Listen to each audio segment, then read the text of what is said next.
Diamo il nostro benvenuto a Gianmario Villalta. Gianmario nasce come poeta, continua come scrittore, ma è anche curatore del Festival Pordenone Legge ed è insegnante di letteratura. Tra l'altro, credo al Liceo Majorana qui a Pordenone. E la prima domanda per Gianmario è questa. Questo progetto chiede ai ragazzi di scrivere dei testi legati a degli scrittori che hanno vissuto in Friuli Venezia Giulia, legati in qualche maniera a questa regione, però alla luce di una suggestione. La suggestione è quella di aver vissuto in tempi interessanti. Cosa significa vivere in tempi interessanti? Beh, nella, diciamo, vulgata, nella tradizione di questa espressione c'è una leggenda, un modo di dire, un proverbio cinese, pare, che dice ti auguro di vivere in tempi interessanti, ma mentre a noi sembrerebbe un augurio vero e proprio, in realtà è un'antifrasi, è una formula ironica che intende ti auguro di vivere quando ci sono eventi storici disgraziati, pesti, calamità naturali, eccetera, eccetera. D'altra parte non sono nuovi i cinesi ad avere questo tipo di ironia, c'è una frase di Confucio che viene attribuita più spesso anche a Mao Zedong che dice no, una grande confusione sotto il cielo, la situazione è eccellente.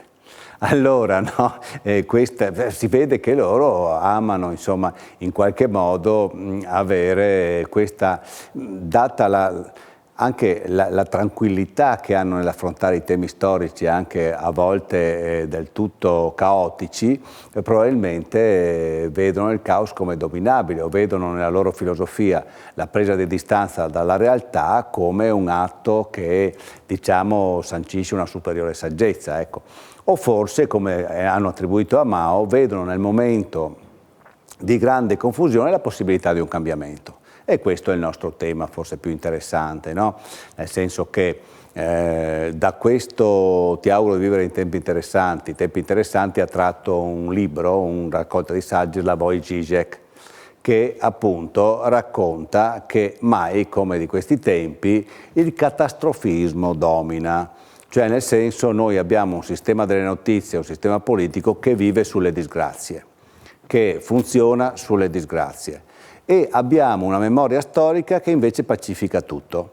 Siamo da questo punto di vista assolutamente in contraddizione, mentre la memoria del tempo passato è assolutamente composta e tranquilla e in fondo si stava sempre bene prima e comunque prima c'erano i grandi valori, la notizia per essere notizia deve essere brutta, deve essere catastrofica, anche perché dalla catastrofe si spera sempre che poi si scatenino forze nuove. Questo a volte è molto difficile che accada, però secondo me diciamo che ogni volta che c'è un cambiamento c'è una pena da pagare, una tassa da pagare, ma c'è anche un'opportunità. Quindi potremmo parlare di resilienza? Potremmo parlare di resilienza, ma anche di un passaggio al cambiamento di mentalità o opportunamente al trovare nuove risorse. Nella scrittura narrativa si dice che sia sempre necessario il conflitto. Per una buona storia i protagonisti devono avere dei problemi, risolvere delle difficoltà. E quindi il tempo interessante è anche il tempo che ci mette di fronte a degli ostacoli, e la scrittura può essere fatta della narrazione di come l'eroe o l'eroina superano questi ostacoli.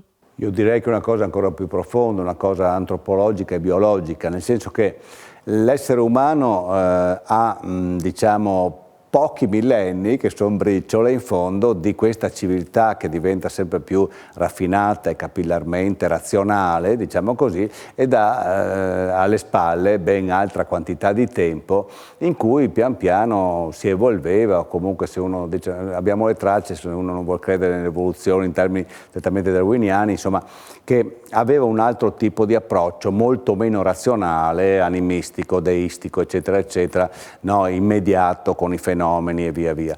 Perché dico questo? Perché il conflitto abita la nostra mente, siamo fatti per reagire, siamo fatti per correre, per scattare, siamo fatti per sentire tutti i cambiamenti che stanno intorno a noi e reagire subito, avere sempre adrenalina che si scarica, avere sempre qualcosa che... E in effetti la quiete, la pace della psiche è quello che poi temiamo di più in fondo. Viviamo una contraddizione, no? Proprio rispetto al discorso che facevo prima del catastrofismo. Viviamo una contraddizione nel senso che vorremmo vivere senza nessun problema, vorremmo vivere senza nessuna necessità, che tutte le giornate andassero lisce, no? Io per primo, non è che dico gli altri, vorremmo che non succedesse niente, potessimo fare le cose che dobbiamo fare senza nessun intoppo, eccetera, eccetera. Anzi, ci sembra assurdo che succedano degli intoppi. E poi invece questa cosa qua ci porta alla morte psichica, ci porta all'assenza proprio di un orizzonte di desiderio, di reazione, eccetera, eccetera. Allora, dall'altro punto di vista, però invece di cercare un'avventura personale, un percorso che ci porti a scoprire, a crescere, eccetera, eccetera, tante volte ci lasciamo dominare dal catastrofismo e dalla reazione rabbiosa, no, istintiva al catastrofismo. Quest'anno si celebrano i 700 anni dalla morte del padre della lingua italiana, di Dante Alighieri. In quali tempi interessanti ha vissuto Dante Alighieri? In tempi tali che quando un partito politico dentro Firenze prendeva il sopravvento e vinceva, invece di fare la crisi di governo, no, li prendevano e cercavano di ammazzarli tutti subito intanto. Quelli che riuscivano a scappare come Dante, che per fortuna quando ammazzano tutti quelli da parte sua, no, è già fuori Firenze, riesce a nascondersi, a restare fuori Firenze, poi deve stare attento tra l'altro a crearsi una rete di protezione perché se no lo ammazzano anche fuori da Firenze e quindi trovare protezione, c'era un circolo di, comunque erano abituati a difendersi, a prepararsi a queste cose, insomma in tempi chiaramente interessantissimi. E oltre a Dante, quali altri autori le vengono in mente che hanno vissuto in tempi particolarmente interessanti, magari tempi, non dico come i nostri, ma con pandemie che per esempio hanno appesantito molto l'epoca? Mi viene in mente il Decameron di Boccaccio. Sì, ma cominciamo da Tucidide poi, ma è difficile trovare un periodo della storia abbastanza lungo che non abbia conflitti. Noi siamo ingannati noi del continente europeo occidentale, perché sappiamo i Balcani cosa è successo, sappiamo a oriente dell'Europa cosa succede, ma noi dell'Europa continentale occidentale siamo viziati da una lunghissima pace che ha potuto esserci perché abbiamo trasportato i conflitti altrove. Per cui però abbiamo questa fortuna e pensiamo che la guerra, il conflitto, la strage siano un accidente rispetto a un percorso lineare. Di solito la storia insegna il contrario, nel senso che poi ignoriamo appunto anche noi stessi tutti i fenomeni terroristici che ci sono state, tutte anche storicamente le difficoltà della nostra vicenda, non so, noi non siamo più andati in guerra, ma il numero dei morti di amianto, il numero di morti di un'altra cosa, le catastrofi di altro tipo, insomma, è che le disseminiamo, insomma, senza coagularle come la guerra o la pandemia in un unico momento ideologico. È chiaro che una pandemia come questa questa è veramente interessante, se vogliamo parlare di tempi interessanti, questa è veramente interessante, ma non so, se pensiamo alla nostra regione, lo scoppio della prima guerra mondiale produce un tempo veramente interessante, se vogliamo parlare di scrittori pensiamo a Scipio Slaptaper, no? Che è anche cognome di questo tipo, non è neanche di famiglia italiana, però è patriota italiano fervente, è uno dei primi volontari che vanno in guerra, ha 20 anni, mica di più, ha già scritto un libro bellissimo, Il mio Carso, e credo che muoia il secondo giorno, il terzo giorno di guerra. Per cui lui ha trovato tempi interessantissimi, non è difficile, insomma, dico, trovare tempi interessanti nella storia. Gli scrittori in Friuli Venezia Giulia appunto, ma anche in tutta Italia, ma insomma, anche se vogliamo stare nel Friuli Venezia Giulia, a cominciare insomma da, dicevo, Dante stesso che forse è arrivato fino nell'area in esilio già, e poi per andare fino anche alle recenti guerre, insomma, se vogliamo parlare di Hemingway, appunto, di Latta, di altri, di Gadda che è stato nel periodo di guerra a Udine, no?